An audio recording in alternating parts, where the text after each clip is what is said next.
Hi, my name's Christine Abella.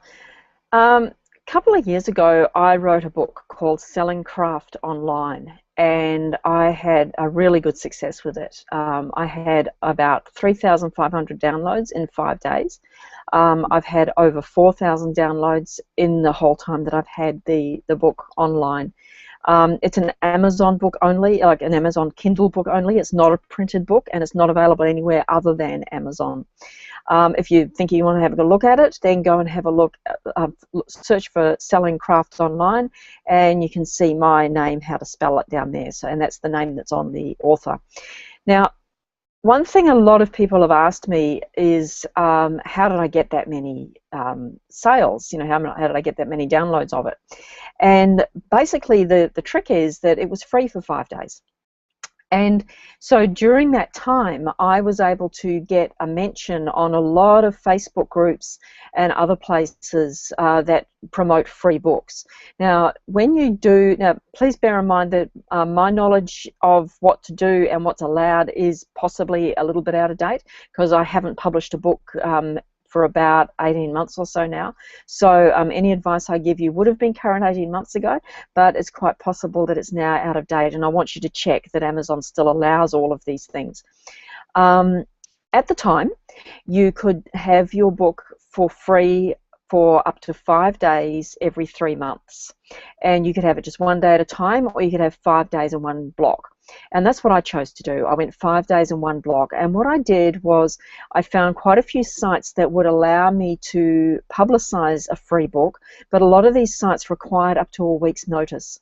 So what I did was I got listed on all these sites, gave them plenty of notice that I was going to have the book for free, and then I had the book for free about a week later, during the time that I told them it was going to be free.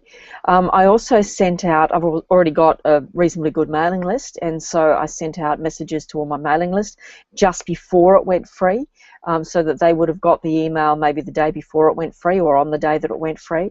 And then I sent out a reminder on day 3 of the 5-day period, and then I sent out a reminder right at the end, like when there was only 12 hours left of the free period. So that's the first thing I did, was massive publicity online. I also set up a website called sellingcraftonline.com. So it's the same name as the book with .com on the end of it. And what I did on that page, on that website, because it's really only one-page website, is I put a mailing list sign-up box. Now, I was using Aweber at the time. I still use Aweber for some things. And so I had an Aweber sign-up box, which simply asked for name and email. And the call to action for joining my mailing list was, would you like more information about how to sell craft online? And so people who joined that mailing list got more information about how, tips and tricks on selling craft online and setting up websites and all that sort of stuff. So then the thing was that I had to get people to go to that site. Now,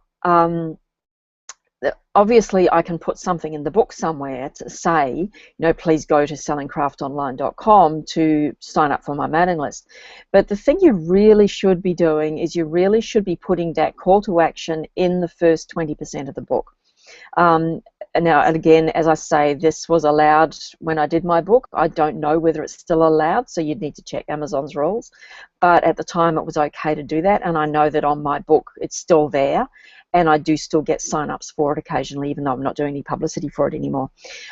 So what you need to do is somewhere in the first 20% of the book, you need to put, for more information about selling craft online, or even put more free information, please go to sellingcraftonline.com and join the mailing list. Now, the reason why you put it in the first 20% is because that is going to be available for viewing for free on Amazon, even by people who don't buy your book. So sure, I had 3,500 people who did download my book during that 5-day period, but I'm sure that there was a lot more than that who came to the website and thought, nah, I don't really want it. And also, as I said, I've had about 500 sales, real dollar sales, since it's not free anymore, since then. And I've also had a lot of people who've joined my mailing list who have told me, well, they didn't buy the book, they just wanted to join the mailing list. So it's a really good idea to have your please sign up for my mailing list thing in that first 20%, so that even the people who don't buy your book, you can still get them on your list. Now, one thing that I didn't do 2 years ago, which I'm doing now, which I wish I knew about 2 years ago, I don't even know if it was available, is putting a Facebook tracking pixel on that sellingcraftonline.com website. This is a little bit technical, and if you don't know how to do a Facebook tracking pixel, I do have other videos that can show you how to do that. Maybe put a comment at the bottom of this video and I'll send you the link. But basically what a Facebook tracking pixel will do is that anybody who visits that website, in my case sellingcraftonline.com, and if they are logged into Facebook at the time they do that visit, then Facebook will keep a record of who has visited it. And Facebook will keep that record for up to 180 days. So what that means is that if you're going to do some Facebook advertising, you can actually advertise to those people within 180 days of their visit. So if you are doing a big promotion and you want to know, well, who's been to my landing page, then you can advertise to them. That's a really good way to do it. And it's free within Facebook, so that's not an issue. You can, of course, also download your email list from Aweber, or if using MailChimp, there's a direct link, and use that for Facebook ads. But another really good way to do it, even for the people, you can capture even the people who don't join your mailing list, who do go to your landing page. And the last tip I've got for you, and again, as I say, this was allowed a couple of years ago, but it might not be allowed anymore, is to ask for reviews. And there's a couple of ways you can do this. One would be to have something within that, within the first 20% saying, please leave a review. This may be against the Amazon terms of service. Like I say, I want you to check this. Please don't take my word for it. I might be wrong.